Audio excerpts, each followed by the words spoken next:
phrase black on black crime, I encourage you, never say that phrase. Because truth be told, there are just as many white folks that kill white folks and just as many black folks that kill black folks. Violence is an American problem. It ain't a race problem. They always talk about Chicago, and they say, look at Chicago and all of the violence that they have. You know how many black folks are in Chicago? Almost 1 million. You know how many black folks are in the country? 40 million black folks. 1 million black people, and it's not all of them in Chicago, don't represent the entire black race. Come on down to Atlanta. See 4 million black people. See black folks that are successful, that are on sides of town with $1 million houses and very educated. For Atlanta, for years, used to always be one of the safest cities in the country. And we're the blackest city in the country. But you don't hear about that, do you? People talk about what? Baltimore. People talk about Chicago.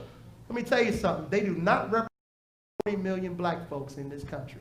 Their 1 million is not even 1% of who black people are. But why do they do that? They do it to produce the systemics of black people are more dangerous, they're rapists, they're people you can't trust, they're thieves. Let's be honest. If it was a race issue, let's be honest. There are more rapists in this country that are white. There are more domestic terrorists in this country that are white. Every mass shooter you have seen over the past 50 years, all have been what? White. If there's going to be violence that breaks out at your job, guess who's going to do it? White folks. But when they come around, you don't grab your purse and say, be careful, a white man's coming. Why? Because the media has put that into our minds. And I'm going to tell you many times, this is the motive behind what we do. We say, you can't support Black Lives Matter. Why? Black folks, they brought all that problem on themselves. Really? Is that your motive?